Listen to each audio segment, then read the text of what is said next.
A ver, ya. A ver, voy a llamar Javier Trujillo. Javier Trujillo, no lo veo, ¿no? Creo que Javier no está, ¿no?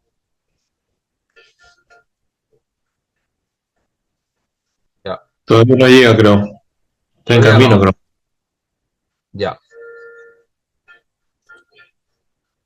Javier Trujillo, vamos a ponerla ahí al final, siempre está. Julio Cristóbal, Presente, pastor, buenas noches. Ahorita buenas tengo celular. noches. Ahorita me uno Ya, por la PC, pastor, ¿ya? Y por celular. está bien. Zulin, Fon, Presente, Zulin, pastor, buenas noches. buenas noches. Sol Melgarejo, Pastor, buenas noches. buenas noches. Roger Luna, Presente, pastor, buenas. buenas noches. Jorge Ávila, Presente, pastor, buenas noches. buenas noches. Adi de la Cruz,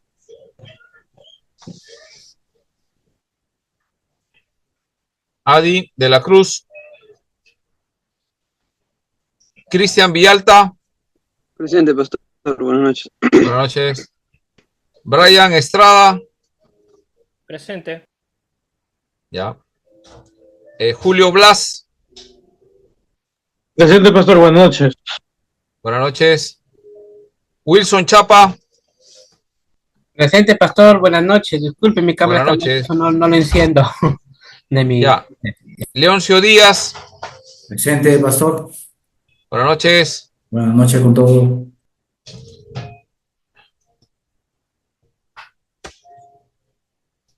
Henry González, Presente, pastor. Buenas noches. buenas noches. David Melgarejo, Buenas noches, presente, pastor. buenas noches. Iván Melgarejo, Presente, pastor, buenas noches. buenas noches. Leila, ya no está, creo ya. Max Alba, Buenas noches, presente, maestro. buenas noches. Listo. Ya tengo acá. Vamos a ver un cuadro. Vamos a ver un cuadro. Hay un cuadrito que he encontrado para poder ver algunos, acá lo voy a compartir.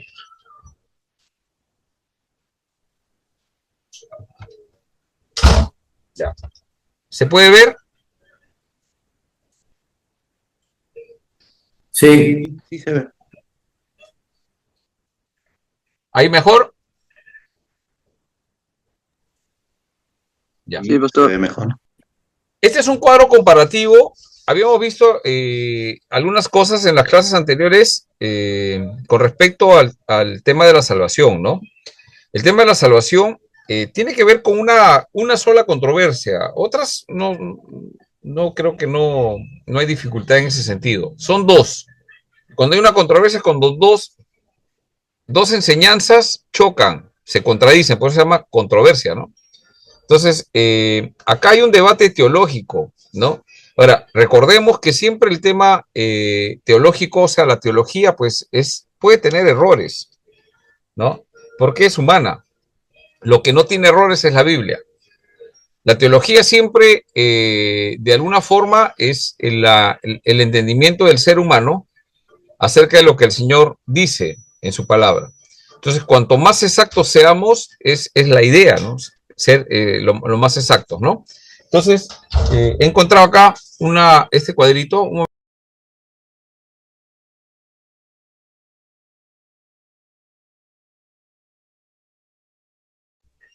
Entonces, acá vemos en este cuadrito, es interesante, lo voy a mandar al grupo, lo encuentran en línea, no hay ningún problema, pero se los paso para que no estén buscando o tengan alguna información incorrecta, ¿no? Este cuadro comparativo vamos a ver el tema, primero el tema, que tiene que ver con el tema entre los arminianos y calvinistas. Ahora, con respecto al pecado, tiene que ver con la salvación. El tema de la voluntad humana, ¿no? Yo soy el libre albedrío, hablamos algunos, ¿tenemos o no tenemos libre albedrío? ¿Cómo funciona la soberanía de Dios? el hombre puede decidir salvarse. Esas son las controversias, ¿no? Entonces tiene que ver con doctrina de la salvación. Después también un elemento que entra acá es el tema de la gracia de Dios. O sea, la gracia de Dios es con algunos, Dios le da esa gracia. A veces hablamos de la gracia, ¿no? De Dios da gracia en abundancia a ¿quiénes? A los humildes, ¿no? Y rechaza, ¿no? Rechaza al soberbio, ¿no? Entonces, pero cuando hablamos de gracia, tenemos que distinguir dos sentidos de la gracia. La gracia la gracia salvadora, lo que tiene efecto de salvación, y tiene la otra gracia que necesita el creyente cada día. Ese es un aspecto, y ahí sí hay una responsabilidad, ¿no? De tratar de ser más humildes, ¿no? Entonces nos esforzamos para poder batallar nuestra soberbia, ¿no? Y si caemos en soberbia, abogado tenemos en el cielo, y la Biblia dice una promesa que si confesamos nuestros pecados, entonces reconocer de que somos soberbios es bueno, ¿no? Es bueno. Aceptar el perdón que Dios nos da, eso es correcto, y vamos buscando esa humildad para no ser rechazados por el Señor, ¿no? Que el Señor no nos resista. Queremos recibir su gracia, ¿no? Esa es la gracia que necesitamos todos los días para poder vivir con Él, pero empieza ya desde el punto de la gracia salvadora, empieza con la gracia salvadora. Entonces vamos a ver el elemento de la gracia de Dios, vamos a compararla. El tema de predestinación, ya hemos conversado, regeneración. Hoy día vamos a hablar sobre el tema de la conversión, ¿sí? Ese era el tema de hoy día. Hay que ver también el tema con respecto a la expiación, la aplicación de esa expiación, el orden salutis que habíamos visto, ¿no? El orden, cómo se dan las cosas, y el tema de la perseverancia, ¿ya?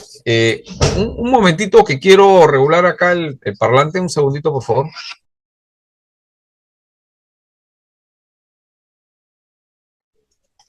¿Alguien puede hablar para ver si escucho bien acá el parlante? Hola, hola, hola, ¿me escuchan? Hola, ¿me escucha, pastor? Hola, pastor. Cristian, ¿me escuchas? Yo sí te escucho a ti, Leoncio.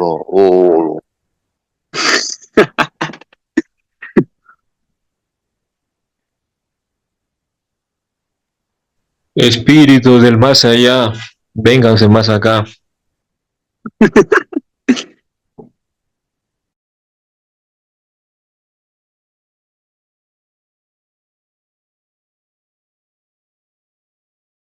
Espíritu calvinista, envuélveme. Ya no te van a invitar a Huichanzao y a Max. Estoy compartiendo la pantalla. Deje compartir de repente. A ver.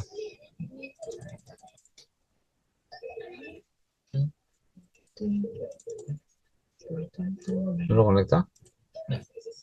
Si salgo y vuelvo a entrar. Ya, ahora sí. A ver, ¿alguien puede hablar, por favor? Subir el volumen, dice. Hola, hola, Se hola, escucha usted hola. nomás. Se escucha, Sí, pastor. sí. La salvación, ahí está. Sí. La salvación no se pierde. Ya. Ah, muy bien. Se escucha fuerte y claro. No, es que tengo un parlante, el de la laptop, se escucha bajito, tengo que estar adivinando. Sí. José, El que se pierde es uno. La salvación no se pierde, el que se pierde es uno. ya, Tampoco claro. la salvación se conserva. Ya. Ahí vamos a ver ya el cuadrito una vez más. Muy bien, vamos a ir observando algunos detalles acá. Sí se puede ver, ¿no? Sí. Ya. Entonces, acá vamos a ver punto por punto, el pecado original y la condición espiritual. Entonces, el arminianismo, ¿qué dice? Es la debilidad heredada de Adán, ¿sí? O sea, la debilidad heredada de Adán niega que la culpa del pecado de Adán se impute a todos sus descendientes. ¿Qué opinan? Ahora, escuchen bien, ¿ah? Ahora, la postura calvinista, ¿qué dice? La depravación total y culpa heredados de Adán atribuidas a todos los hombres. ¿Alguien puede ver cuál es la diferencia? ¿Cuál es la Creo diferencia? que se refiere a cuando uno nace y muere sin haber cometido pecado, supuestamente creo, ¿no? Como que, por ejemplo, nace y como no ha tenido conciencia o no ha tenido conciencia de pecado, entonces por ahí como que hay como esa postura arminiana, ¿no? Mira, acá el punto es el siguiente, si hay que observar primero, o sea, ambos, hay una debilidad heredada de Adán, ambos, ¿no? El asunto es que el arminianismo niega que la culpa del pecado de Adán se impute a todo, o sea, como que Adán no fue representante de nosotros. El calvinismo dice que el pecado de Adán nos ha afectado a nosotros. En el arminianismo, no tenemos culpa nosotros de lo que hizo Adán, es culpa cada uno de nosotros. Por eso que el calvinismo habla de depravación total, estamos depravados, no hay nada. Ese es un primer punto importante para efecto de salvación, por eso que ellos piensan que la salvación se pierde. Ya, segundo punto, vamos tratando de entender, porque acá la idea es esto, ¿no? Ahí está un poco comparando, ¿no? El tema de la voluntad humana. ¿Cuál es la voluntad humana? Según el arminianismo, la voluntad humana es libre para hacer también lo espiritualmente bueno y volverse a Dios de sí mismo. O sea, el ser humano tiene una voluntad que puede ayudarle a volver al Señor. ¿Qué dice el calvinismo? Bueno, la voluntad humana está esclavizada al pecado. No puede hacer el bien que agrada verdaderamente a Dios. Por naturaleza no busca a Dios. ¿Cuál de los dos es bíblico?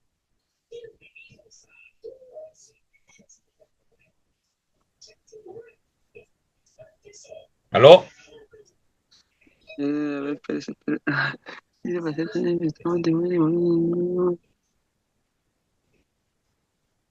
La voluntad humana, bueno, a ver, les voy a explicar de otra forma. Estamos muertos. Según la Biblia, sin Cristo estamos muertos. Sin regeneración, sin llamado, no estamos muertos. El Señor nos llama y nos regenera. La evidencia del llamado de Dios es la regeneración. Ya, ahora, según Arminio, el hombre puede elegir eso, o sea, el hombre no está muerto, espiritualmente es bueno, ¿sí? Otra cosa, hace algún tiempo, tu padrino Jesús Adrián Romero, ¿sí? ¿Alguien ha escuchado a Jesús Adrián Romero? Ese es tu padrino. De algunos, no sé de quién, pero de alguien debe ser. Y él dijo que dentro del hombre siempre hay algo bueno. Eso es lo que él dice. Y si tenemos agudeza bíblica, yo no estoy hablando de agudeza teológica, pero al final terminamos haciendo teología, me doy cuenta que su teología, él puede ser un adorador, lo que tú quieras, pero él cree que dentro del ser humano hay algo bueno. Por eso que hace buenas acciones. Pero cuando yo leo la Biblia, dice que el hombre está muerto en sus delitos y pecados, necesita de la ayuda, o sea, la voluntad humana no te acerca, no hay quien busque a Dios. Entonces, eso es lo que dice el calvinismo. Ahora, yo cuando leo la Biblia entiendo eso. Entonces yo digo, bueno, estoy de acuerdo con el calvinismo. Estoy en contra del arminianismo. Pues son dos cosas opuestas, donde el ser humano tiene una capacidad. Para los arminianos, el hombre tiene una capacidad. En el calvinismo no hay esa capacidad. Estamos muertos, necesitamos ser regenerados, nacer de nuevo. Ya. ¿Se entendió hasta ahí? Ahora, vamos a ver el tema de la gracia de Dios también. La gracia de Dios no es la iglesia que está en Los Olivos, ¿ah? ¿Cómo se llama? En Echillón. No es la gracia de Dios, la gracia que habla la Biblia, ¿ya? De la gracia de Dios. Entonces, según Arminio no, según los arminianos, porque ellos han clasificado todo esto, ¿no? La gracia capacitante dada a todos. La gracia salvadora dada a los que creen. Y la gracia perseverante dada a los que obedecen. O sea, la gracia, todo esto se da porque obedecen. Eso es lo que él dice, ¿no? Entonces, es una vez más el esfuerzo humano. ¿Te das cuenta? Ahora, ¿qué dice el calvinismo? La gracia común dada a todos, esa es una gracia común dada a todos. La gracia salvadora se le da a los escogidos, no a todos. ¿Se entiende la diferencia? Arminio dice que el arminianismo, la gracia capacita a todos. ¿Qué dice el calvinismo? No. O sea, hay una gracia que se le da común a todos, pero no es la gracia salvadora. Ya. El tema de la predestinación, bueno, eso lo hemos tratado un poquito más, con más claridad. La predestinación, según Arminio, es basada en lo que Dios sabe acerca del hombre, ¿no? La presciencia de Dios. En doctrina de Dios, uno de los atributos de Dios que debemos conocer es la presciencia, ¿no? O sea, Dios sabe de antemano las cosas, ¿no? Entonces, según el arminianismo, Dios ha predestinado a las personas basado en lo que sabe Dios. Hay algo que Él sabe, ¿no? El calvinismo, ¿qué dice? Está basado en los decretos de Dios. O sea, Dios decreta. Él quiere salvar, Él salva. No está basado en algo que vio en la persona, que va a ser bueno en el futuro, no. Él ya lo decretó y eso va a ser así. Ese es el tema de la predestinación. Ahora, otra cosa, la regeneración. Esto es importante y vamos a tratar el día de hoy un poquito más, bíblicamente hablando, ¿no? Según lo que dice la Biblia. Entonces, la regeneración, según Arminio y los arminianos, y las iglesias arminianas siguen esta línea, hay muchos que han seguido esta línea en Sudamérica principalmente, pero después se han dado cuenta, han estudiado y han salido de ese lado a la verdad, ¿no? Entonces dice la regeneración es obra de Dios y del hombre. Es, ¿cómo se llama? Esa es la madrina de, la semana pasada presenté a la madrina de alguien de acá, ¿no? Lindsay Fong creo que es, ¿no? Ella dice el 60% Dios te da. Arminianismo, cualquier variante, ¿no? Más perdida que... Porque no sabe, o sea, la obra de Dios y del hombre, o sea, 60%, digamos, según esa teología, y 40% del hombre tiene que buscarla. Eso es lo que dice el arminianismo. Pero el calvinismo dice, es la obra exclusiva de Dios. 100% es Dios, el hombre no hace nada en su salvación, no puede. Bíblicamente hablando, pues estamos de acuerdo con eso, lo que leemos la Biblia. Ahora, expiación. Con respecto a la expiación, según el arminianismo, es un sacrificio, ¿no? Es un sacrificio y satisfacción por los pecados del mundo entero, es decir, por los pecados de cada individuo de la raza humana, aun los que han muerto en sus delitos y pecados. Eso es en esencia lo que dice el arminianismo. Ahora, ¿qué dice el calvinismo? Es el sacrificio eficaz y satisfacción de la justicia de Dios por los pecados de los escogidos que el Padre le entregó. O sea, Dios ha llamado, ha elegido, predestinado a algunos, a esos escogidos los salva, no a toda la humanidad. Esa es la diferencia con respecto al tema de la expiación. Ahora, por otro lado, está la aplicación de esa expiación, de la obra de Cristo, o sea, es obra de Dios, ¿no? Y ha sido a favor, no de todo el mundo. Creo que la vez pasada estuvimos conversando sobre eso. Según el calvinismo, es para los que han sido escogidos por el Padre. Y ese Padre le entregó a Jesús. Ahora, la aplicación es otro tema, ¿no? La aplicación de esa expiación. Según el arminianismo, por el poder del Espíritu Santo, en respuesta a la voluntad del pecador. Entonces, una vez más, es obra de la persona responder, ¿no? Poder del Espíritu Santo en respuesta a la voluntad del pecador. Una vez apela a la voluntad del hombre, ¿no? ¿Qué dice el calvinismo? Es por el poder del Espíritu Santo, estamos de acuerdo en eso, de acuerdo con la voluntad de Dios, no la voluntad del pecador. Es voluntad de Dios, soberanía de Dios. Vamos a ver ahora el tema de la conversión, que es voluntad de Dios la conversión o yo me puedo convertir. Muy bien. Ahora, el orden salutis, que habíamos tenido una clase sobre eso. ¿Cuál es el orden según el arminianismo? Primero es el llamamiento, ¿sí? después es la fe, después el arrepentimiento, recién la regeneración.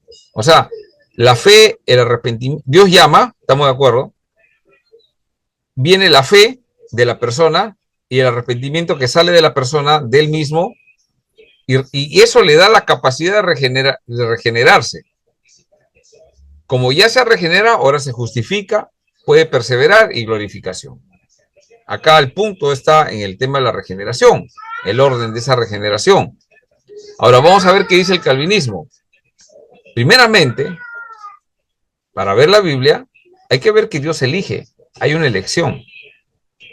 Segundo, una vez que Dios ha elegido y ha decretado, ¿no? Desde antes de la fundación, Él ya eligió. Ahora Él va a hacer el llamado. Ahora, ¿cómo sé que Dios me ha llamado? Porque te ha regenerado.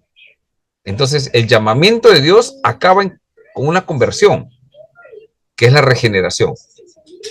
Una vez que ese que está muerto ha sido elegido, ahora está muerto y Dios lo llama. Eso, al escuchar esa voz, ese llamamiento, esa persona se regenera. El que no nace de agua y de espíritu no podrá ver el reino de los cielos. Ha tenido que haber sido elegido, llamado para ese llamamiento, y es una regeneración, ¿no? Una vez que ha sido regenerado, en ese momento Dios da, ¿qué cosa? Fe y da arrepentimiento. Son dos dones que da para que puedas, son la evidencia. ¿Cuál es la evidencia que ha sido regenerado? La fe y el arrepentimiento. Entonces, ahora, ¿cuál es su condición? Justificación. Es justificado. Ahora pasa en un proceso de santificación.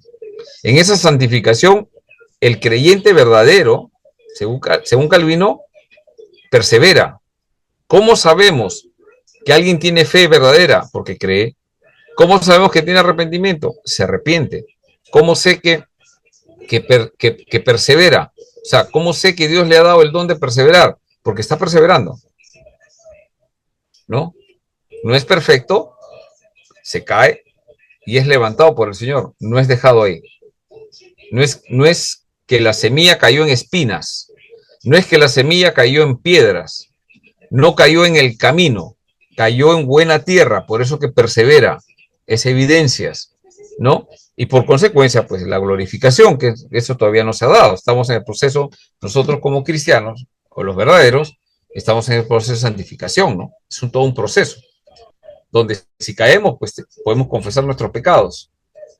1 Juan 1:9. Si confesamos nuestros pecados, Él es fiel y justo para perdonar nuestros pecados y limpiarnos de toda maldad. Es una promesa del Señor. No, pero yo siento que Dios no me ha perdonado. Bueno, el problema es que estamos basándonos en nuestras emociones y no en las promesas de Dios. Lo que tenemos que aprender es a basarnos en las promesas de Dios. Yo caigo, confieso mi pecado. Si no lo confieso y pienso que no es pecado, ese es un problema. Pero si lo confieso, Señor, sí, he pecado, perdóname, Señor. Y si he pecado contra alguien, mi familia, mi esposa, mis hijos, alguien, tengo que ir a pedir perdón. Yo cuando siento eso, no lo quiero hacer, mi naturaleza, pero tengo que hacerlo porque he pecado, no solamente contra Dios, sino contra otra persona. Y cuando yo hago eso, eso se llama arrepentimiento genuino. Muy bien, se entiende hasta ahí, ¿no? Entonces, ese es el orden. Ahora, en la perseverancia, vamos a tratarlo interesante, ¿no? De esta parte. Según el arminianismo, la perseverancia depende de la obediencia del hombre.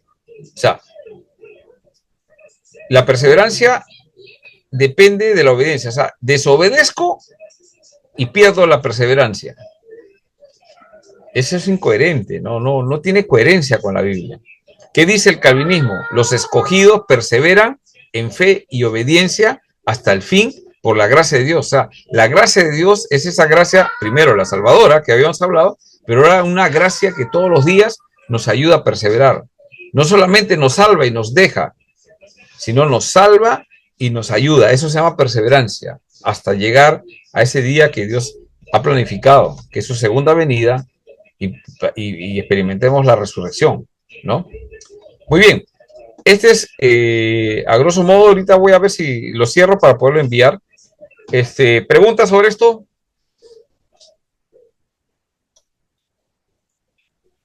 Pastor, una consulta nada más. Sí. Bueno, un creyente, bueno, no estoy diciendo un creyente en Jesucristo, o alguien que cree en todo caso, ¿no? Debe haber una persona que crea y no haber nacido de nuevo todavía, en todo caso. No, sí, o sea, puede tener una fe, esa fe, por ejemplo, hay una fe que le llamamos nosotros, que no es la fe verdadera. La fe es un don de Dios. ¿Estamos de acuerdo, Julio? Es algo que Dios, Definitivamente, por gracia la fe es un don de Dios. Es un don de Dios. Muy bien. Entonces es algo que Dios te da para que creas. Creas lo que Él dice, creas las promesas de Él, ¿no? Aunque muchas veces tenemos confusiones, podemos de repente dudar, ¿no? Yo entiendo que podemos dudar algunas cosas. Yo dudo que el Señor me haya perdonado, ¿no? Esto creo que Dios no me ha perdonado, ¿no? Pues, es posible. Esto Dios no me va a perdonar. Pero la Biblia dice que si confesamos nuestros pecados, Él va a perdonarnos y limpiarnos. Entonces, está la promesa y está mi emoción. ¿Qué debo hacer? Creer la promesa de Dios. No basarme en mi emoción, lo que yo creo. Lo que yo siento. Entonces, la fe verdadera me hace creer lo que Dios ha dicho, ¿no? Entonces, la pregunta tuya es lo siguiente. ¿Hay personas que creen en Dios? Sí. Justo en el taxi que me venía embalado de Lima, como estaba conversando con ustedes, el taxista había escuchado, ¿no? Usted es pastor de una iglesia y enseña clases de teología seguramente, ¿no? Sí. Bueno, y él dice que sí, él cree en Jesucristo, porque yo al toque aprovecho pues, de repente ganamos un alma en 10 minutos, yo no lo sé. Todos los taxis que yo subo, de alguna forma le tengo que hablar, ¿no? Y a veces algunos tienen que escuchar porque, bueno, uno paga, ¿no? Aprovecha sin abusar, pues, ¿no? Si uno siente de otra cosa, no. Pero justamente él dice sí cree, ¿no? Sí cree y entre cosas, ¿no? Y muchas personas sí creen que Dios sí existe, sabe que Dios existe. La pregunta es, ¿qué es lo que cree? Creo que muchos de nosotros, antes de convertirnos, hemos creído, sabíamos de Dios, pero hubo una regeneración. Y vamos a tratar ese en el segundo punto un poquito más, ¿no? Con el tema de la conversión. O sea, ¿cómo es la conversión? Ahí está el tema. O sea, puede haber alguien que está en la iglesia, lee la Biblia, va a la iglesia, lee la Biblia, gana concursos, ¿no? Gana concursos. ¿Es posible que alguien que no sea creyente esté en un seminario? ¿Ustedes qué dicen? ¿Estudiando en un seminario? ¿Es posible? Puede ser el hijo de un creyente, ¿no? Puede ser de repente uno de mis hijos, ¿no? De repente, yo soy creyente, tengo 3 hijos, el mayor está sirviendo en la iglesia. Es posible que de repente está yendo a la iglesia porque yo le he enseñado eso de pequeño. ¿Es posible? Sí, es posible. Pero que se haya convertido, eso ya no depende de él, no depende de mí, depende de Dios. Entonces, la fe verdadera es una fe que tiene frutos, hemos dicho, ¿no? Entonces, hay una conversión, pues, ¿no?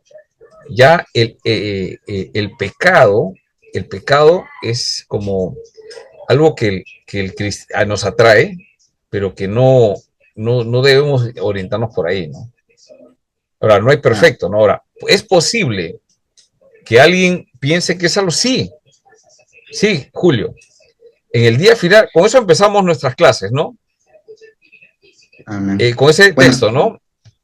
No todo el que me dice, Señor, oye, Señor, pero yo he hecho milagros. He dicho profecía.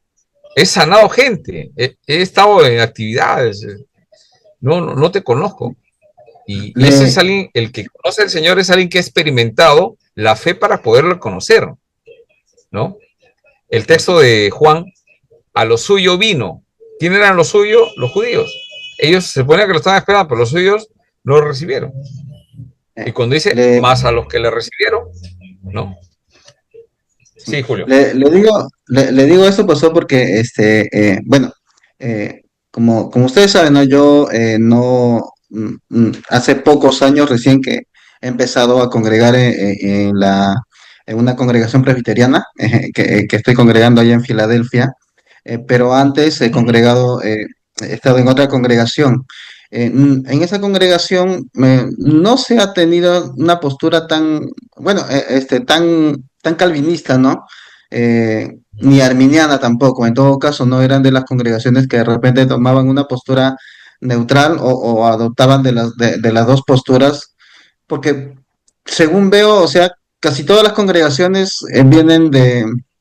tienen esa tendencia de San Agustín, o sea, prácticamente parten de ahí, ¿no? El mismo calvinismo, ¿no? Parte de alguna manera de ahí, ¿no? De esas enseñanzas.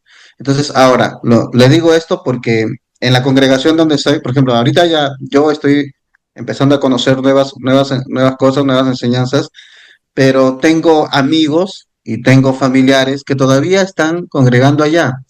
Y yo he podido ver en todos esos tiempos, en realidad, un arrepentimiento genuino. O sea, el tema es, o sea, hay gente que tiene un arrepentimiento genuino, pero en el transcurso de las enseñanzas es donde le van impartiendo eso, ¿no? Estamos ahorita nosotros hablando acerca de la gracia, la predestinación, la regeneración, de alguna manera las diferencias que existen en estas dos posturas, ¿no? Pero una persona cuando se arrepiente y se convierte a Cristo no sabe nada de esto. O sea, no sabe nada. Claro. La persona se arrepiente, considera que ha pecado, se Mejor es no arrepiente malograrles la mente con estas cosas, ¿no? claro, y ya va pasando el tiempo y ya en las doctrinas, en las escuelas bíblicas, todo eso, ¿no? Van empezando a enseñarle eso. Ahora, yo le digo, yo tengo amigos allá, hermanos también en esa congregación, y yo puedo ver en ellos un arrepentimiento genuino en realidad, y un deseo genuino de querer hacer la voluntad de Dios. Por eso es que le decía, ¿no? O sea, o sea, ¿dónde radica el nuevo nacimiento, no? O nacieron de nuevo o no nacieron de nuevo. Por ejemplo, en el Evangelio de Juan, entonces nosotros podemos ver, Buena ¿no? Por ejemplo, pregunta. porque yo le digo, en Juan 3 hay un encuentro entre dos personajes, Nicodemo y Jesús. Nicodemo se acerca y le dice, y le dice a Jesús, le dice, ¿no? Señor, sabemos que has venido de Dios porque nadie hace las obras que tú haces. De alguna manera, está confesando creer en la divinidad de Cristo, Nicodemo. Pero lo curioso es que después de eso, Jesús le dice, tienes que volver a nacer. Entonces, Nicodemo La todavía no generación. había nacido de nuevo, ¿no? Consideramos entonces, todavía no había nacido de nuevo Nicodemo. ¿Qué sucedió, no? Y justamente por eso parte mi palabra, ¿no? Entonces, imaginémonos que yo vaya allá nuevamente a Caraballo, me encuentre, por ejemplo, con uno de mis amigos, Víctor Hugo, y le digo, Víctor, tienes que nacer de nuevo. O sea, no sé, No, ya no, ya no. ¿cómo, no? Claro, o sea, justamente eso es esa era la pregunta, ¿no? Sí, Bueno, sí, esa era. Julio, es interesante tu pregunta, es muy buena pregunta, porque esto nos va a llegar a la aplicación. O sea, ¿para qué valorarle la nueva vida en Cristo hablando de estas cosas, ¿no? Estas cosas no tenemos por qué hablar, pero nosotros debemos entender, o sea, ¿qué pasa con las personas, no? Con una persona, digamos, yo me he convertido, ¿no? Yo no sé si ha sido mi voluntad. Normalmente puedo pensar, sí, yo me di cuenta y me acerqué y el Señor me recibió. Lo importante es que yo ya sé que he experimentado una fe para creer su palabra, ahora me arrepiento del pecado, estoy viviendo todo eso, pero yo no sé si ha sido mi fuerza, mi situación, porque algunos venimos pues de una situación difícil, algo pasó y nos acercamos, otros no han pasado situaciones difíciles, o como, digamos, hijo de un creyente, ¿no? Que ordenados todos ya cambios de las cosas, pero que también se les ha predicado el evangelio y se han convertido. Algunos sí, algunos no. El punto es que nosotros, ¿qué podemos explicar? O sea, la salvación y la regeneración y todas estas cosas que estamos viendo, ¿empieza en el hombre o empieza en Dios? Entonces, estamos llegando a una conclusión bíblica que tiene que ver Dios en todo esto. Él es soberano, Él decide, determina, así es, ¿no? Entonces, podemos encontrar pues hermanos que están en una iglesia de corte arminianista, pero que genuinamente, pues como tú dices, son creyentes, ¿no? Y a veces se les nota más creyentes a ellos. Yo, la verdad, he ido a sitios, tengo amigos, en nuestra iglesia ha habido unos hermanos que son bastante pentecostales, vinieron más o menos de ese corte, estuvieron con nosotros un tiempo, ahora han salido y han regresado a una iglesia de ese corte pentecostal.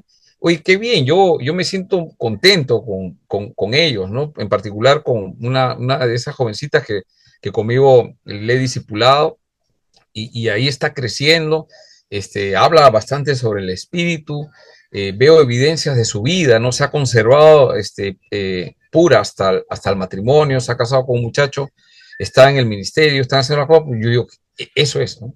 Entonces, ahora la pregunta es, ¿qué ha sido? ¿Su esfuerzo o ha sido la obra de Dios en ella? Yo lo que creo es que ha sido la obra de Dios en ella, pero ella también ha tenido una responsabilidad frente a esa gracia, hermanos. Nosotros podemos pensar lo que queramos, así. Acá estamos tratando de entender qué cosa es lo que pasa en realidad. Entonces nosotros, digamos, desde el punto de vista bíblico, podemos decir que el calvinismo es lo que dice la Biblia, ¿no? Yo no estoy en la línea del arminianismo. Pero alguien que está ahí, pero vive así como la Biblia dice, está bien, ¿no? Entonces no tenemos que tener controles, pero estamos nosotros profundizando en qué es lo que dice la Biblia, ¿no? Pero cuando nos encontramos con alguien así, de estas cosas yo no hablo, ¿no? Pues son temas que estamos viendo en la Biblia. Y a veces también algunos de ellos, mirándonos, nos ven un poco fríos, ¿no? Pero no es que vean a todo frío, sino que ven algunos que ven como calvinistas que se van a una postura de la gracia barata, ¿no? Que no es la idea bíblica, ¿no? Salvo siempre salvo, ¿no? Yo puedo hacer lo que quiera, ¿no? No, yo no soy de esa idea. Yo soy de ir a la Biblia. Y si alguien debo admirar, yo admiro mucho a los puritanos, ¿no? Jonathan Edwards, ¿no? Lo que escriben, me inspira esas vidas, ¿no? Yo sé que no puedo hacerlo, a veces fallo, no sé, pero me inspira eso, ¿no? Buscar esa santidad, buscar eso, ¿no? Que no puedo, sentirme débil, ¿no? No que yo sí puedo llegar, ¿no? Entonces siempre en el cristianismo va a haber, pues, esas cosas, ¿no? Muy bien, entonces si hemos podido responder ahí, vamos a continuar porque nos queda una hora, 55 minutos para tratar el tema a ver, hasta ahí creo que habrá otra pregunta. ¿De repente alguien tiene alguna otra pregunta? No, pastor, solamente quiero que se aclare un tema de decir de que la salvación le pertenece al Señor, ¿no? O sea, tenemos que estar fundamentados y el que llama a las personas es el Señor, ¿no? Y si lo vemos desde ese punto de vista, Dios puede salvar en medio de un grupo religioso que no sea el correcto, ¿no? ¿Por qué? Porque la salvación no depende de una iglesia, la salvación depende del Señor. ¿Ya? Yo sé que también hay pueblo de Dios en muchas sectas, ¿no? Pero ¿por qué? Porque la salvación le pertenece al Señor, no le pertenece a ninguna iglesia o denominación. La palabra claramente dice salgan de ahí, pueblo mío, salgan de ahí. O sea, Dios tiene su pueblo, en las sectas también tiene su pueblo, pero los invita a que salgan, pueblo mío, les dice, ¿no? Entonces es muy importante tener en claro que la salvación le pertenece a Dios. Dios es el que llama a las personas, no fuimos nosotros, porque nosotros estábamos muertos en nuestros delitos y pecados. Él es el que nos llamó. Y bueno, algún día pues nos va a reunir. La iglesia es universal, ¿no? Obviamente que hay mucha gente que es salva, pero no lo sabe. La palabra dice, el apóstol Pablo dijo algo importante, ¿no? Para que ustedes sepan que soy salvo, ¿no? Para que puedan creer ustedes que son salvos. Entonces, es muy importante pues aclarar eso, ¿no? Y yo sé que hay pueblo de Dios. Gracias, Jorge. Así es. El punto es el siguiente, ¿no? Para agregar algo más, siempre en nuestros diálogos va a aparecer algo cuando escuchábamos atentamente a lo que escuchamos otras opiniones, otros puntos de vista, cada uno lo observa de diferentes puntos de vista, y lo que nos tiene que mantener el punto de vista siempre es la Biblia, ¿no? O sea, ustedes me preguntan, de las dos posturas que estamos viendo, ¿de qué estructura teológica? Bueno, sí, voy más con el calvinismo, ¿no? Definitivamente. Pero no quiere decir que yo sea calvinista y cerrado. No. A mí, si tú me dices el calvinismo está equivocado y me demuestras bíblicamente que está equivocado, pues dejaremos de pensar en eso. Estamos presentando las dos posturas teológicas. Ahora, con respecto al tema de qué pasa si yo me inclino al arminianismo. Se está entendiendo, ¿no? Se está entendiendo qué es el arminianismo, ¿no? Por ejemplo, si yo le pregunto, a ver, el resto está con la cámara apagada, de repente le voy a preguntar a Cristian. Cristian, desde el punto de vista que hemos visto, ¿tú qué has entendido del arminianismo y qué has entendido del ¿cómo se llama? Del calvinismo, principalmente? Ya, del arminianismo es que él cree una... Ya, del arminianismo, perdón, del arminianismo es que cree de una postura, pero el calvinismo solamente hace entender, o sea, más que lo entiende, lo confirma. Es una cosa es afirmarlo y otra cosa es creerlo, ¿no? Porque como usted explica que como en este caso del llamado, ¿no? Cómo uno puede ser el Señor, cómo uno podemos descubrir su llamado, ¿no? En este caso, como usted bien lo explicó, y algo es significado del uno que nace a través nace de nuevo en base al Espíritu. Ahí entra un poco, ¿no? Cuando uno nace de nuevo, ahí reconoce su llamado y es conocido por el Señor. Y en este caso, en las dos posturas entre el arminianismo y el arrianismo, bueno, si yo le estoy comprendiendo bien, en el debate que tienen entre ellos dos, el arrianismo es el que, ¿cómo le explico? Es el que tiene más, ¿cómo dice esa palabra? Tiene más argumentos para llegar a creerlo, pero no, el calvinista no, el calvinista afirma una cosa y eso queda. Ya. A ver, otra opinión. Pastor, pienso que el arminianismo se enfoca más en buscar algo bueno en el hombre, ¿no? O buscar en este caso darle algo de crédito al hombre, ¿no? Con respecto a la salvación. Pero en cambio la postura calvinista depende 100% de Dios y de la Escritura, pues, ¿no? Basadas en los versículos bíblicos, basadas en la Biblia, ¿no? Ya, muy bien, gracias. Max, ¿alguien más? ¿Alguien que quiera agregar? Porque mira, acá yo voy a explicar un poquito, de repente en la parte final, qué cosas se ve. Hay algo que, si yo voy por un lado por arminianismo y voy por calvinismo, digamos, o sea, en posturas, nadie diga, yo no estoy diciendo síganlo a Calvino, ¿no? Yo no estoy diciendo eso. Veamos la Biblia y la controversia entre esas dos posturas, nada más. Entonces, hay algo que se compromete, ¿ah? Ahorita les voy a explicar, con eso quiero cerrar esta parte. Pero quiero escucharle a alguien si ya entendió principalmente el tema, cuál es la diferencia, o sea, cuál es la diferencia entre una y la otra. ¿En qué se basa una? Principalmente es muy notorio, ¿ah? Y se basa la segunda. Yo quisiera que puedan, sí. Pastor. Sí, Henry. Bueno, personalmente, pastor, creo que aplicar y bueno, ser radical en estas cosas, ¿no? Si Arminio dice que la salvación se pierde, ¿no? Y todas estas cosas, ¿no? Que dice acerca de su doctrina, yo creo que si eso nomás es lo que dice, yo creo que toda su doctrina está errado, ¿no? Y no hay por qué tomarlo en cuenta. Bueno, esa es mi opinión, pastor. Claro, muy bien. Pastor, podría ser, pastor, que la conducta humana sobresale con respecto a la postura arminianista. O sea, se enfoca más en la acción o las obras de lo que el hombre puede hacer. En cambio, correcto. Claro, en cambio, la postura calvinista se enfoca más en lo que Dios pueda hacer o la voluntad soberana de Dios, ¿no? Así es, justamente eso es lo que habló antes también Jorge, entre las cosas. ¿Alguien más comprendió la idea? El resto, por favor, participen. Ya Max participó, Cristian también, Julio, Jorge, por favor, Henry también. El resto también, por favor, participen, porque quiero escuchar un poco su opinión, ¿no? Si es que le puedo ayudar en algo, ¿no? Nadie va a forzar, ojo, acá la idea no es que vamos a forzar, ya, tú no crees, entonces el que va en contra de lo que creemos lo apanamos. No, es un espacio para poder preguntar. Hay No estoy de algo, acuerdo con esto, creo yo, etcétera, ¿no? A ver, Leoncio.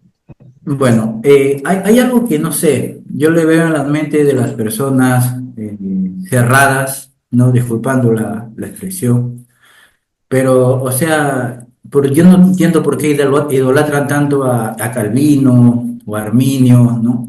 No se trata de ser arminiano o calvinista, se trata de ser cristiano. Correcto. A las Así finales, es. ningún Estamos de acuerdo. ningún teólogo, claro, y lo estoy expresando con mucho respeto, ningún teólogo puede afirmar lo que Dios va a pensar cuando estemos en su presencia, ¿no? Podemos sacar conclusiones o estudios, ¿no? Pero lo que yo entiendo de la posición que usted dicta es que Calvino nos narra o nos dice, porque se diferencia un poco de Lutero, porque Lutero es más por la fe y la gracia salvadora, ¿no?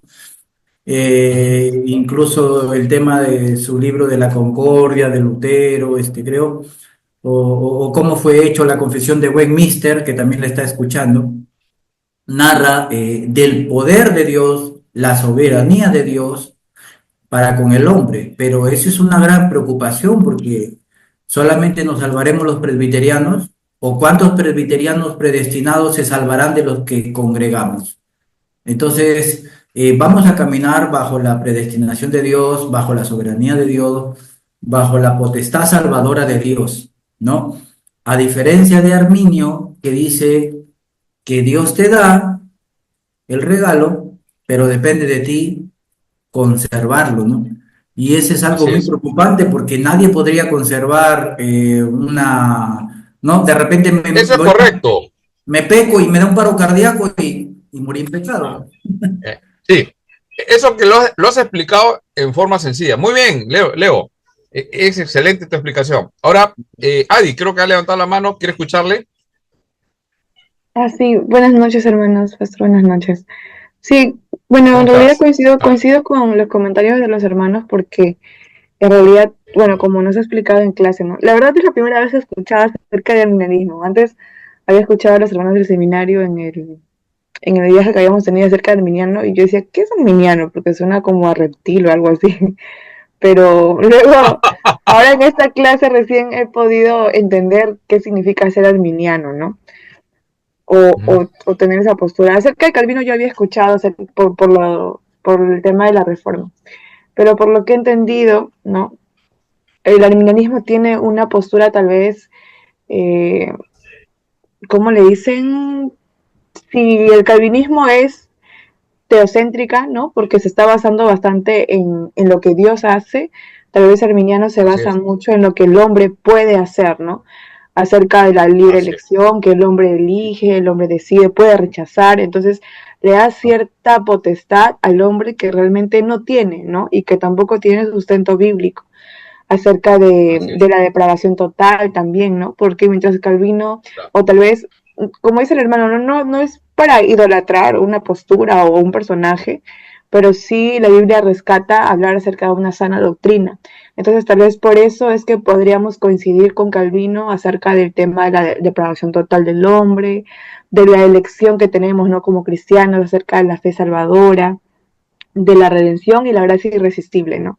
Mientras que Arminiano, pues, menciona, ¿no? De que el hombre, ¿no? Está afectado por la caída, sí, por el pecado, pero que el Espíritu Santo no puede convencer al hombre de su pecado y buscar a Dios. Entonces, esto le da cierta potestad al hombre de que el hombre puede hacerlo por sí mismo, ¿no? El hombre puede buscar a Dios. De que el hombre es libre, ¿no? Y puede resistir a la gracia, ¿no? Entonces, son algunos conceptos que tal vez sabemos que incluso por base bíblica, pues no es así, ¿no? El hombre no puede solo. Entonces, creo que más nos inclinaríamos por la postura tal vez de Calvino, pero más que nada, como dice el hermano, por lo que dice la Biblia, ¿no? Ajá. Así es, estamos de acuerdo. Yo también, como lo he explicado, o sea, ¿qué dice la Biblia? Yo voy a ir a la Biblia.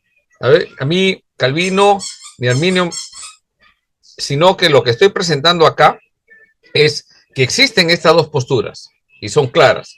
Nos vamos a encontrar en algún momento, como Adi ha comentado, yo escuchaba, tenemos que saber cómo responder, eso es lo que estoy haciendo, ¿no? Yo no lo estoy invitando, vamos ¿cómo se llama? A informarnos más de Arminio y de Calvino, no, vamos a la Biblia. Ahora, ellos han desarrollado esas teologías, claro, bueno, entonces ahí está el punto. Ahora, vamos vamos a un punto. Quiero llevarlos a un punto y con eso terminamos esta parte. ¿Saben? Si nosotros decimos que la responsabilidad del hombre es 50% y el otro 50% lo pone Dios, entonces el hombre puede salvarse con un 50% y ya estarías ya en la postura de tu madrina, ¿cómo se llama tu madrina? Gordita. Pon, creo. Lindsay, ya me olvido, ¿no? Lindsay, Pon. Y creo que, sí, ya nos dimos cuenta que esa no es, ¿sí? No es 50-50, ni 60-40, ¿no? Ahora, la pregunta es la siguiente. Dios nos da una salvación, ¿sí? Él nos salva. 100%, ¿estamos de acuerdo? 100. Soberanía de Dios. Él ha decidido. Pero ¿cómo ha determinado cómo nos va a salvar? Es a través del Evangelio. O sea, alguien tiene que predicar el Evangelio, nosotros escuchamos y me convierto. Entonces, ahí aparece una responsabilidad. Pero no es que la iglesia predica, o un predicador predica y uno se convierte. No funciona así. Es algo que Dios ha decretado que va a ser así. Entonces, el hombre tiene una responsabilidad, ¿sí? Y después, Dios nos salva, nos pone fe, arrepentimiento y perseverancia, y vamos a experimentar la glorificación. Pero eso no exime de que nosotros tenemos una responsabilidad, que esa es la otra parte, la gracia barata, ¿no? Ya, yo salvo, siempre salvo. No. Si Dios nos ha dado esa gracia, ahora yo tengo una responsabilidad de ¿qué? ¿Para qué me ha salvado? Para la alabanza de la gloria de Dios. Entonces, ahora yo tengo la responsabilidad de ¿qué? De obedecerle. Ya estoy libre de lo que me ataba del pecado. Era esclavo del pecado y lo que hacía era en contra de Dios. Ya el Señor me libró de la ira de Dios. Romanos capítulo 1, versículo 18. El Señor ha enviado y nos ha librado de eso por la fe. Nos ha dado esa fe, nos ha regenerado todo. Ahora, hasta ahí ya estamos bien. O sea, hay una responsabilidad del hombre, pero no de la responsabilidad del hombre no lo salva, sino viene como consecuencia de la obra de gracia. Por eso hablamos de evidencias, ¿sí? ¿Quién es alguien que ha sido salvado? Es alguien que está viviendo en la palabra de Dios. Nos equivocamos, confesamos y seguimos, avanzamos. Y todo es. Ahora, en la postura de que el hombre tiene responsabilidad y el hombre puede salvarse, y si se descuida pierde, hay un problema, que Dios no es glorificado. Pero en la otra postura, que yo creo que es bíblica, todo es soberanía de Dios. Dios lo hizo todo. Dios es glorificado a través de la salvación. La gloria de Dios, cuando dice Juan 1:14, y el verbo se hizo carne. Acuérdense, el verbo, son textos que hemos citado. El verbo se hizo carne, habitó entre nosotros y vimos su gloria. ¿Cómo vimos su gloria? ¿Qué es la gloria del Señor? Salvar. Él viene, hace la obra y Él es glorificado. Cada persona que se salva es glorificado el Señor, pero si se salva mitad, comparte la gloria con los seres humanos. Yo les hago una pregunta. ¿Eso es así? O sea, ¿el hombre tiene algo? No tiene nada. Esa es la diferencia. Entonces, por eso que uno de los enunciados de la reforma es soli deo gloria. Solo la gloria es de Dios, nada más. Si yo no entiendo nada de teología, no entiendo arminianismo ni calvinismo, no, pero yo entiendo que siempre Dios va a ser glorificado y yo voy a la gloria, yo no he hecho nada, Él lo ha hecho todo. ese es el punto, ¿no? Que uno le resta la gloria y el otro punto que yo creo que es bíblico, y en este caso el calvinismo, le da toda la gloria a Dios. ¿Sí? Muy bien. Pasemos al otro punto, ya nos queda unos 40 minutos. Quiero ver dónde estamos. Un ratito, voy a buscarlo acá. Y acá lo tenemos. Vamos a leer un libro que después se los voy a pasar, háganme acordar. Espérense un ratito, ¿dónde estamos? Ya. ¿Dónde estoy? Ya. Acá hay un libro que quiero que leamos un ratito una parte. Es pequeño el libro, pero es necesario que lo tengan, ¿ah? Acá. A ver.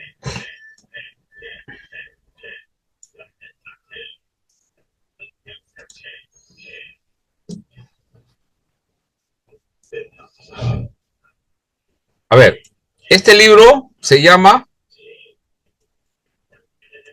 La soberanía de Dios. ¿Quién tiene el control? Y este libro, ¿de qué habla? Sobre doctrina de la salvación. Es de, el autor es Pink, A.W. Pink, ¿no? Y vamos a revisar rápidamente ¿cómo se llama? El índice. Y el primer tema, ¿quién tiene el control? Dios tiene el control de todo, ¿no? Dios controla la naturaleza, Dios controla al hombre. A partir de acá empieza el tema, ¿no? O sea, del tema de cómo es que Dios controla al hombre. O sea, el hombre no hace nada más de lo que Dios ha permitido o lo ha guiado, ¿no? La doble voluntad de Dios, ¿no? Una voluntad directiva, nos da su palabra y nos dice lo que tenemos que hacer, y hay otra voluntad, la voluntad permisiva. Dios permite. No, pero es que se le salió de las manos. Adán pecó, se le salió de las manos. No, él lo permite. Eso es cuando hablamos de Dios controla al hombre. Capítulo 4, voy a agrandarlo un poquito más. Dice, Dios hace que las personas crean. Buen punto, ¿no? Pone la fe, es un don. ¿Por quién murió Cristo? ¿Por quién murió Cristo? ¿Por todos? ¿Por algunos? Doctrina de la salvación. El Espíritu Santo llama a los escogidos de Dios. Dios controla la historia. Nuestra voluntad no es realmente libre. Este punto es excelente. Acá cuando queremos entender sobre el libre albedrío, cómo es que ese libre albedrío fue afectado por el pecado. Ahora nosotros estamos afectados por el pecado. Hermanos, algo que tenemos que saber es que nosotros no podemos obedecer perfectamente. ¿Por qué? Porque estamos afectados con el pecado. ¿Cuándo va a desaparecer eso? Cuando tengamos cuerpo glorificado. Mientras todavía el monstruo está dentro. Por eso que a veces sale. Por eso que el Señor dijo, si confiesas tus pecados. Entonces, acá en la soberanía, acá nuestra voluntad no es realmente libre. Léanlo. La soberanía de Dios y la responsabilidad humana. Eso vamos a leer ahorita. ¿Ya? O vamos a leer, nuestra voluntad no es realmente libre. Brevemente nada más. Y el tema de la responsabilidad humana se los dejo para que ustedes lean. Después la soberanía de Dios y nuestras oraciones. Ustedes han escuchado, nuestras oraciones mueven la mano de Dios. ¿Han escuchado o no? ¿Se ha escuchado o no? ¿Una alabanza? No. O sea, enunciados así, ¿no? Vamos a orar, hermanos, porque nuestra oración mueve la mano de Dios. Entonces, el famoso texto, ¿no? ¿Qué significa? Clama a mí y yo te responderé. Ya, ajá, pero le dice, hay que ver el contexto, ¿no? O sea, Dios va a contestar. El problema es que, o sea, yo oro y voy a mover la mano del Señor, o sea, su plan perfecto, con mi voluntad afectada por el pecado y mis deseos, va a cambiar lo que Dios ha determinado y ha decretado que se va a hacer. No. Digamos, no sé, le agarro la bronca a alguien, ¿no, Señor? Y empiezo a orar una oración imprecatoria, tipo David. Señor, mis enemigos. Y ni siquiera es un enemigo, es otro hermano de la iglesia. Señor, llévatelo, te lo mando. Entonces, Señor, porque yo soy tu ungido, es mi Es como mi piedra en el zapato, ¿no? No me deja avanzar, Señor, llévatelo, llévate. Yo tengo una pregunta, ¿eso va a escuchar? Digamos, si el Señor ha determinado sacarlo, claro, pero si no lo ha determinado, ¿qué estoy yendo? Estoy yendo en contra de la voluntad del Señor. Por eso que David tenía mucho cuidado en ese sentido, ¿sí o no? Es el ungido del Señor, no lo tocamos. Tú sácalo por otro lado. Bueno, entonces, nuestra voluntad no es realmente libre, es lo que dice acá, ¿no? Soberanía de Dios, nuestras oraciones. O sea, nuestras oraciones. Jesús, interesante, oró. ¿Qué oró? Padre, pasa de mí esta copa, pero no se haga. Mira, es Dios hablando con el Padre, el Hijo, que no se haga mi voluntad, sino la. Y yo, la verdad, yo en sí, a mí me da mucho temor cuando voy a pedir algo, ¿no? O sea, estaré pidiendo, lo que hay que saber es que estamos afectados por el pecado, ¿no? Y el Señor sabe que estamos afectados por el pecado, nuestros deseos, ¿no? Muy bien, entonces este capítulo es buenísimo, ¿eh? Los beneficios de la soberanía de Dios y cómo debemos proceder ahora. Entonces vamos a ir un ratito. Nuestra voluntad no es realmente libre, ¿sí? Vamos a leerlo rápido, me van a ayudar ustedes, los voy llamando porque acá voy a tomar participación. Los que están con la cámara apagada y no han hablado van a tener que leer, por favor, principalmente. El resto seguimos, ¿ya? Nuestra voluntad no es realmente libre, página 28. Página 28. Vamos a ver dónde estamos. 27, 28. Lo voy a agrandar. ¿Me dicen si está bien ahí el tamaño o más? Principalmente para los que están en teléfono, ¿no? Bueno, de la computadora se ve bien. ¿Sí? ¿Se ve? Ya. Sí, el resto también, porque voy a pedir que todos lean, ¿ah? Ya. Muy bien. Empezamos con Wilson. Listo. Lee hasta que yo te diga, ¿ya? Listo. Hasta este párrafo que está en la pantalla. Bíblico. Que le he marcado. Ya. Ya, listo. Empieza, por favor. Ya. Todos atendemos. Listo. Pues Dios es el que produce en ustedes tanto el querer como el actuar para agradarle. Muchas personas dicen que el hombre tiene libre albedrío. Ellos dicen que podemos escoger por nosotros mismos el creer o no en el Señor Jesucristo. Nos dice que tenemos en nosotros mismos la capacidad para aceptar o rechazar a Cristo. Pero la Biblia no enseña esto. Romanos 3:11 dice que nadie desea buscar a Dios. Es cierto que la Biblia dice que el que quiera puede venir a Cristo, pero esto no significa que los hombres posean la capacidad de venir.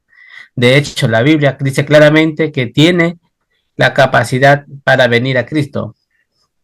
No, que nadie tiene. Que nadie tiene. Sí, que nadie tiene la capacidad de venir a Cristo.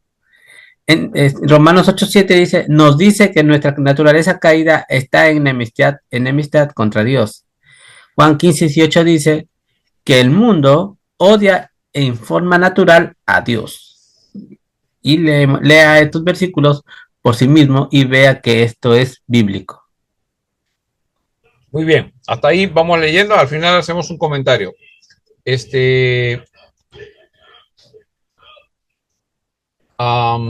Jorge Ávila, por favor, lee lo que viene. Estos dos párrafos, ya que he marcado. Muy bien. Okay. Dice, está claro entonces que la Biblia dice que nuestras voluntades no son realmente libres. No somos libres para elegir si vamos a recibir a Cristo como nuestro Salvador o no. En realidad, lejos de ser libres o neutrales, nuestra voluntad es esclava de otras cosas. Pero, ¿qué es nuestra voluntad? La voluntad es la capacidad de escoger entre una cosa y la otra, y entre varias alternativas, pero algo siempre influye en la elección que nos hace decidir en favor de una o en contra de otra alternativa.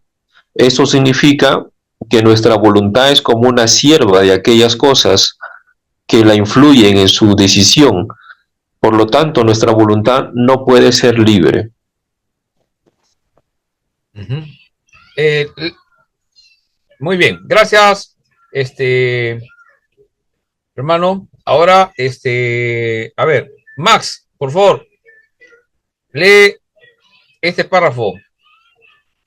¿Cuáles son Listo. las cosas? La pregunta. Ya. ¿Cuáles son las cosas que influyen en nuestra voluntad para que escoja entre una cosa u otra? Esto depende de qué tipo de personas seamos, es decir, depende de nuestra naturaleza y carácter. En algunas personas esta influencia puede ser la razón y en otras podría ser la conciencia o las emociones, o podría ser Satanás o el Espíritu Santo. Cualquiera de estas cosas que tenga más influencia sobre la persona en lo que en, en realidad controla su voluntad. Así pues, mientras que muchos dicen que es la voluntad del hombre lo que le gobierna, la Biblia enseña que es su naturaleza interna la que le gobierna. La Biblia llama a esta naturaleza interior el corazón. Es nuestro corazón, nuestra naturaleza interior, la que influencia nuestra voluntad. Por lo tanto, cuando alguien hace una elección, él hará lo que agrada a su corazón. ¿Continúo? Sí, si un pecador. Ya, si un pecador tiene que escoger entre la vida de bondad y santidad y una vida de pecado y egoísmo, escogerá la vida de pecado. ¿Por qué? Porque es lo que le agrada a su corazón. Muy bien. Termina hasta acá, ¿no? Ya. Su corazón, su yo interior, es pecaminoso. Recuerde, la voluntad del hombre, o sea, su capacidad de elegir, está controlada por su corazón pecaminoso. Muchas gracias. Entonces, el problema es del corazón y es donde la conversión quiere trabajar.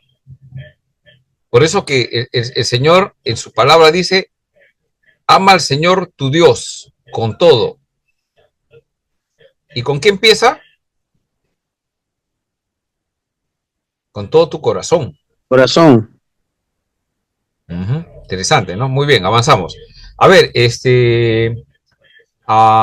Julio Blas, por favor, el siguiente párrafo, que estoy marcándolo en azulito. Julio Blas. Sí, claro. Ya. Lo puedes ver, ¿no, Julio? Sí, desde la Biblia, ¿no? Sí, la Biblia enseña que nuestros corazones... Ya. La Biblia enseña que nuestros corazones son por naturaleza pecaminosos y que por naturaleza odiamos a Dios. Debido a esto, nuestras voluntades se inclinan naturalmente hacia la maldad, ya que vuestras voluntades son controladas por nuestros corazones pecaminosos, puesto que nunca somos forzados a pecar en contra de nuestra voluntad. Hay un sentido en que podemos decir que nuestras voluntades son libres. Como personas somos libres de hacer lo que nos gusta, pero porque somos pecadores, lo que nos gusta hacer es siempre pecar. Esto es semejante a un hombre que sostiene un libro en su mano y después lo deja caer. El libro es ahora libre, pero pero naturalmente cae al suelo. El hombre que lo soltó no lo ha forzado a caer al suelo. Ahí cayó. Del mismo modo, nadie forza al pecador a pecar. Él peca naturalmente porque su naturaleza es pecaminosa, controla su voluntad. Él escoge pecar libre y deliberadamente, pero siempre escoge pecar porque su naturaleza es pecaminosa. Ya, muy bien. Hasta ahí se va entendiendo, o sea, esa es la naturaleza pecaminosa. Después sí, en el libro de Romanos habla mucho eso, ¿no? En la Biblia, en el Nuevo Testamento, el término griego que se utiliza para eso es sarx, naturaleza pecaminosa, que está ahí, ¿no? El viejo hombre que le llamamos, ¿no? El monstruo que por rato cuando alguien le dice lo que tiene que hacer y le corrige y ¡brum! Salta, ¿no? Yo no, yo estoy bien. Ese que está, ese es el monstruo que está metido, ¿no? Muy bien, esa es la naturaleza pecaminosa. Siguiente párrafo, David Melgarejo. Acá estoy, pastor. ¿Cuál parte? Sí, donde dice el pecado ha afectado cada parte de la naturaleza del hombre. Usted me avisa hasta dónde, ¿no? Sí, sí. Dice, el pecado ha afectado cada parte de la naturaleza. El Ya. pecado ha Ahora afectado sí, cada parte de la naturaleza del hombre, es decir, su mente, sus emociones y su voluntad. El hombre es totalmente depravado y esto no es difícil de probar. No tenemos que discutir acerca de la naturaleza pecaminosa del hombre, puesto que ninguna persona puede guardar las normas que se ha impuesto a sí misma. Tampoco puede hacer las cosas buenas que desea hacer, y mucho menos hacer las cosas que agradan a Dios. Por eso que la Escritura declara no es justo ni aun uno, no hay quien haga lo bueno, no hay ni siquiera uno. Romanos 3, del 10 al 18. Esto muestra claramente que el hombre no es libre, sino que es controlado por el pecado y por Satanás. El pecado ha penetrado en cada parte de nuestra naturaleza humana. Por naturaleza no queremos hacer la voluntad de Dios y tampoco deseamos amarle. El pecado ha entrado en cada parte de nosotros, incluyendo nuestras voluntades. Nuestras voluntades no son libres. De igual manera como las otras partes de nuestro ser, la voluntad gobernada por el pecado está opuesta a Dios. Así que no es correcto decir que el hombre es capaz de escoger amar y obedecer a Dios, porque en realidad la voluntad no desea obedecer a Dios en lo absoluto. Tampoco es correcto decir que los hombres tienen que hacer su parte en la salvación de sí mismos. Un hombre muerto no puede hacer nada para salvarse a sí mismo, y la Biblia nos dice que los hombres están muertos a causa de la desobediencia y pecado. Solamente Dios puede cambiar nuestra naturaleza pecaminosa de modo que lleguemos a amarle y obedecer. Muy bien, gracias, ¿no? Esa es la situación. Es lo que hablamos, esa depravación total, ¿no? Ya va tomando un poco más de sentido a medida que vamos ampliando, ¿no? Después vamos a comentar, ¿ya? Después vamos a comentar mientras avanzamos. Henry González, por favor.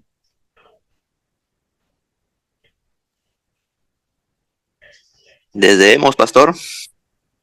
Hemos aprendido, sí.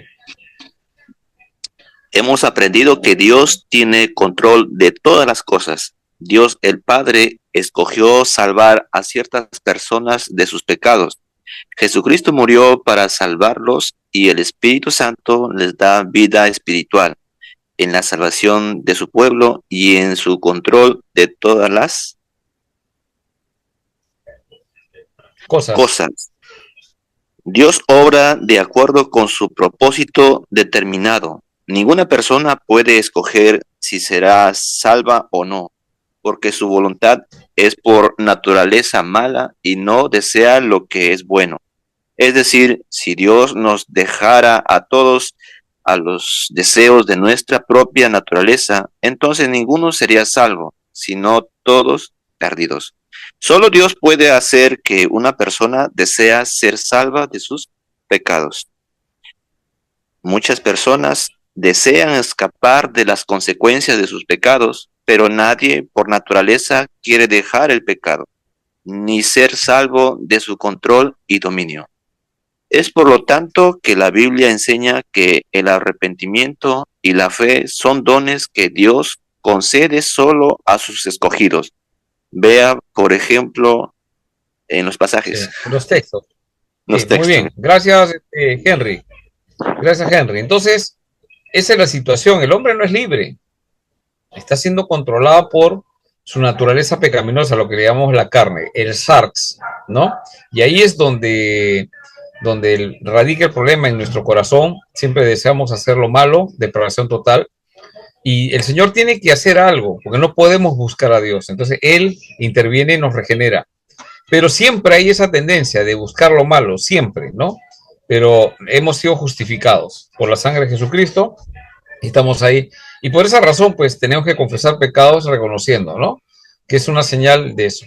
Muy bien. Y ahora vamos a ver el tema de la soberanía de Dios y la responsabilidad humana. Rápidamente, a ver, Henry, acá está Iván Melgarejo, por favor, léete la soberanía de Dios y la responsabilidad humana, ¿no? Lee ese párrafo que estaba en la pantalla. Iván. Sí, pastor. Ya. Dice, pues Dios es el que produce en ustedes tanto el querer como el actuar para agradarle. Filipenses 2:13. Filipenses 2:13, sí. En el capítulo anterior consideramos las cuestiones de la voluntad humana.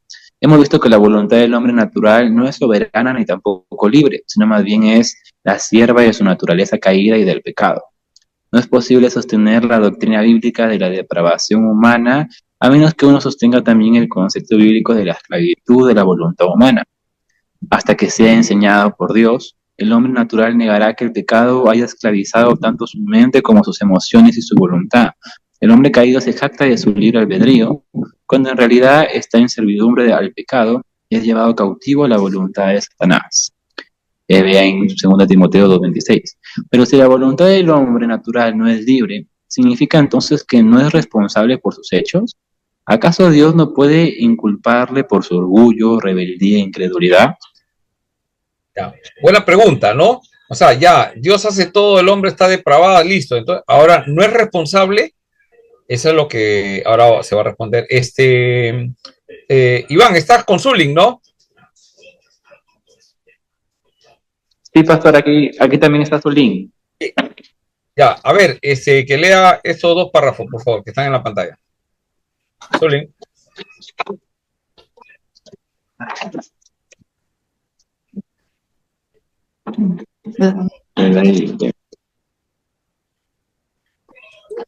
Las escrituras hablan continuamente de la corrupción moral y de la ruina espiritual del hombre. También declaran que el hombre es incapaz de hacer el bien espiritual, pero esto no significa que las escrituras nieguen que sea responsable. Más bien, hablan continuamente de sus deberes hacia Dios y hacia su prójimo, y exigen una obediencia perfecta a los mandamientos de Dios. Entonces, el asunto más difícil es definir la relación entre la soberanía de Dios y la responsabilidad humana. Muchos, en su afán por mantener la verdad de la responsabilidad humana, terminan negando de una u otra manera la soberanía de Dios. Estas personas dicen que si Dios fuera a ejercer un control directo sobre la voluntad humana, el hombre quedaría reducido a un títere. Por lo tanto, afirman que Dios no puede hacer más que advertir y exhortar al hombre, pues si Dios hiciera algo más directo, esto acabaría con la libertad humana. Otros han caído en el error del fatalismo, es decir, tratan de usar la soberanía de Dios para justificar su desobediencia y pecado, como si Dios tuviera la culpa. Ya, muy bien, interesante esta parte que aborda, ¿no? El hombre es responsable, sí es responsable. El problema es que no entendemos cómo la soberanía de Dios actúa en la libertad del hombre. ¿Cómo hace para que persevere, no? ¿Cómo hace para que ese es el tema, ¿no? Y vamos a encontrar pasajes donde dice, Dios pone el querer y el hacer por su buena voluntad. Muy bien, gracias, Uli. Vamos a leer esta parte. Podemos resumir. Wilson, ¿ya leíste todavía? Sí, pastor, sí he leído. La primera parte. Ya, disculpa. Ya, listo. Entonces, Adi de la Cruz, por favor, lee hasta el 3. Podemos resumir. Ya. Una pequeña conclusión. Podemos resumir la enseñanza bíblica sobre este asunto con lo siguiente. Dios es enteramente soberano, en todo sentido, sobre todas las cosas, incluso sobre la voluntad humana. Pero la soberanía de Dios no quita ni disminuye en forma alguna la responsabilidad humana. Los hombres son completamente responsables. Son responsables por sus hechos, son responsables de obedecer, de creer, de hacer la voluntad de Dios. Responsables por todo lo que hacen, pero en ningún sentido la responsabilidad humana quita o disminuye la soberanía de Dios. No existe contradicción alguna entre estas dos verdades. Pablo en Romanos 9, 11 y 24 da una exposición de las dos cosas. El lector debería hacer un cuidadoso estudio de los argumentos presentados por el apóstol en Romanos 9, en defensa de esta verdad. También muchos otros versículos declaran juntamente estas dos verdades. Por ejemplo, en Hechos 2, Lucas 22, Hechos 4, Hechos 13 y 2 de Tesalonicenses 2. Muy bien, gracias, Adi. Muy bien. Ahora vamos a leer esta parte. Roger Luna, por favor. Roger.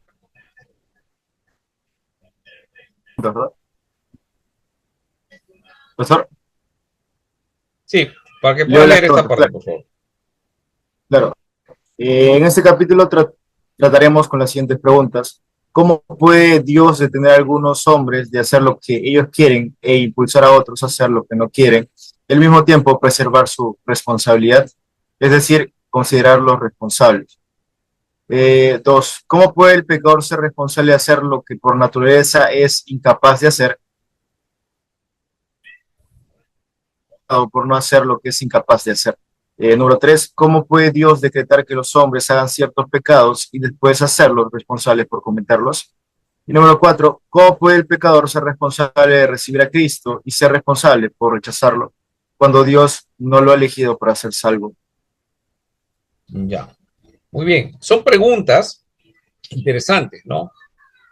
Podemos tener una idea de cómo es que la soberanía de Dios y cómo es que se relaciona con el punto de la responsabilidad humana, ¿no? Por eso que algunos dicen, no, es que es mitad, Dios 50%, el otro 50%, pues no entiende y no se puede explicar la tensión que hay entre la soberanía de Dios y la responsabilidad humana. Entonces vamos a ver rápidamente ese primer punto. A ver, ya leyó, ¿dónde me quedé? A ver. En primero. Cristian. Sí, a ver, es que por acá me he pasado, me he salteado, creo. A ver, ratito. No puedo visualizar la... ¿quién me faltó que lea? Max ya leyó.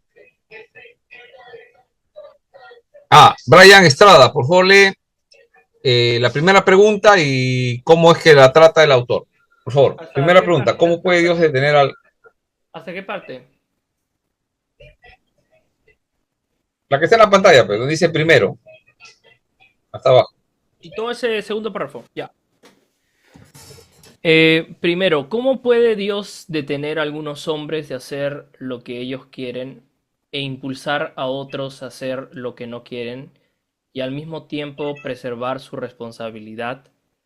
En Génesis 26 leemos, y díjole Dios en sueños, yo también sé que con integridad de tu corazón has hecho esto, y yo también fe detuve de pecar contra mí, y así no te permití que la tocases. Aquí tenemos un caso claro en donde Dios detuvo a Abimelech de pecar, impidiendo que hiciera lo que de sí mismo hubiera hecho. Vea también los capítulos 22 al 24 de Números y Segunda de Crónicas 17:10 como ejemplos cuando Dios detuvo el pecado. Si Dios puede hacer esto, mucha gente se pregunta, ¿por qué entonces no detuvo a Adán de pecar? ¿Por qué no detuvo a Satanás? O como lo expresan muchos en la actualidad, ¿cómo permite que ocurra tanto sufrimiento y maldad en el mundo? Algunos responden diciendo que Dios quiere detenerlo, pero no puede porque no puede violar el libre albedrío humano sin reducir al hombre a un robot. Tal respuesta es absurda e indigna de Dios. ¿Quién es el hombre para decir que el todopoderoso Dios quiere pero no puede hacerlo? La respuesta bíblica apropiada es que tanto el pecado como la caída de Adán son usadas para manifestar mejor la sabiduría y los buenos propósitos de Dios. Entre otras cosas, el pecado provee ocasión para que el amor y la superabundante gracia de Dios sean manifestados. Muy bien, muchas gracias. Julio, por favor, lee el párrafo que viene. Amén. Dice, ¿cómo es posible que Dios detenga a los hombres de pecar sin interferir con su libertad y con su responsabilidad? La respuesta se encuentra en una comprensión de la siguiente pregunta. ¿En qué consiste la verdadera libertad moral? La respuesta es que la libertad moral consiste en la liberación de la esclavitud de pecado. Esto es lo que Cristo expresó en Juan 8:36. Así que, si el Hijo os libertare, seréis verdaderamente libres. Es decir, entre más que uno sea librado del control del pecado, será más libre. Los hombres tienen una definición falsa de la libertad porque creen que la libertad consiste de ser libres para pecar. La Biblia afirma que el pecado no es libertad, sino esclavitud. Esto es lo que Cristo dijo en Juan 8:34. Jesús le respondió, de cierto os digo, que todo aquel que practica pecado, es siervo del pecado. Muy El bien. hombre natural supone que la única libertad se encuentra en el hecho de no estar bajo ninguna autoridad, ni bajo el control de nadie, salvo uno mismo, cumpliendo los deseos de su propio corazón. No obstante, este tipo de libertad en realidad resulta ser la peor esclavitud y miseria posible. La Escritura nos dice que Dios no puede ser tentado en los malos, Santiago 1:14, que Dios no puede mentir ni hacer injusticia. ¿Acaso significa que Dios no es libre porque no puede hacer lo que es malo? Ciertamente no. Por lo tanto, cuando Dios interviene y detiene a los pecadores, tampoco esto disminuye ni quita su verdadera libertad. El hombre ya estaba en esclavitud, y entonces Dios no ha quitado nada al hombre, sino que ha aumentado su verdadera libertad. Entre más que el hombre se ha detenido de pecar y librado de la esclavitud del pecado, más libertad tiene. Muy bien, muchas gracias. Vamos a leer hasta ahí. Voy a enviar este libro. Es pequeño, no es muy grande, pero es interesante. Léanlo porque habla sobre este tema de la libertad. Somos verdaderamente libres. ¿Qué cosa pasa, no? ¿Por qué Pablo, por ejemplo, en Romanos capítulo 7, dice que él quiere hacerlo, él sabe que es lo bueno, él piensa que es lo bueno, pero habita el pecado en su carne, ¿no? En la naturaleza pecaminosa, el término sarx, ¿no? Y justamente ese es el problema en la salvación. El problema de la salvación tiene que ver con algo. Estamos muertos. Necesitamos esa regeneración, ¿no? Necesitamos que esa conversión. Muy bien, entonces vamos a terminar ahorita, porque ya nos falta 5 minutos para las 9. A las 9 ya empieza el culto. Y solamente quiero avisar en el grupo. A ver, voy a dejar de compartir. Ya, muy bien. En el grupo voy a definir exactamente, ya sabemos que es una monografía. Hay que decidir la fecha, el último día de la fecha. Pues bueno, yo calculo que entre 1 a 2 semanas puedo esperarlas como máximo para que puedan entregar esa monografía. Y el tema de la monografía es la justificación por la fe. Ya. ¿Y qué tiene que ver esto? Porque es que justamente en la salvación, el punto, si bien es cierto, hemos visto varios puntos, pero el más importante es la justificación por la fe. Y es donde yo me he dado cuenta que a veces cuando en la iglesia no entendemos qué es la justificación por la fe. Lo hemos desarrollado mucho acá y la monografía que van a hacer tiene que ver con la justificación de la fe. ¿Con qué finalidad? Que usted pueda terminar y explicarlo en la iglesia, enseñarlo en la iglesia y que cada hermano en la iglesia sepa, ¿no? ¿Qué es la justificación de la fe? ¿Cómo es el tema de la salvación? No es irse ni a un extremo del legalismo, ni irse al otro extremo de la gracia barata, ¿no? Sino que esa soberanía de Dios en el control absoluto de todas las cosas, pero que también no exime de la responsabilidad de cada uno de nosotros. Un ejemplo, ¿no? Por ejemplo, ustedes saben que Judas entregó a Jesús, es hijo de perdición, sabemos que va a ir al infierno, ¿no? Y él pecó libremente. ¿Es responsable? Ya había una profecía, ¿no? Y algunos dicen, no, pues que tenía que cumplirse la profecía. No, pero él era responsable. Él es responsable delante de Dios de lo que hizo. Entonces, ¿cómo la soberanía de Dios y esa responsabilidad del hombre es lo que tenemos que entender para poder explicar bien? Y ahí es muchas veces donde fallamos. Entonces, cuando no entendemos eso, nos vamos a la tendencia, ¿no? Ya saben, ¿no? Arminianismo, ¿no? O hay otro problema, que si bien es cierto, uno dice ya, el calvinismo sí, pero hay un hiper, ¿no? Hipercalvinismo que es dañino. Entonces, dejando las dos cosas de lado, nosotros tenemos que ser bíblicos. Ya lo hemos demostrado acá. Muy bien, entonces en el grupo que tenemos de doctrina de la salvación, vamos a definir eso y voy a hacer algunas consultas para ver si es que a la hora de preparar a los que le interesa, ¿no? De repente, el día lunes yo puedo ofrecer, ya hemos acabado las clases, pero de forma voluntaria a los que les interesa, si están todos, podemos reunirnos el día lunes de repente a las 8, de 8 a 8:30 o 9, para poder orientarles un poquito de los puntos más importantes que podrían tratar sobre la... No les voy a hacer la tarea, sino les voy a guiar dándole algunos datos de qué sería más importante manejar en esta monografía que van a presentar. Entonces, si están de acuerdo, en el grupo voy a proponerlo el lunes a las 8, ¿ya? Para que todos lleguen a tiempo, de 8 a 8:30 o 9 de repente. Eso es ya opcional, nadie está obligado. Se supone que el que no está es porque ya va a hacerlo, sabe hacer su monografía, no necesita. Pero el que quiere algunos datos, tengo algunas cosas que me gustaría, porque hemos tenido una hora menos, entonces podría ser el lunes, pero ese es opcional, no, eso no entra en calificación ni asistencia. Pero el lunes está la opción, ahí me ponen quienes participan, confirmando, y ya el lunes explicaremos un poquito más. Muy bien, hermanos, que Dios les bendiga. Con esto hemos terminado nuestra clase de forma oficial y falta un minuto para que empiece el culto de clausura. Que Dios les bendiga. Gracias. Javier.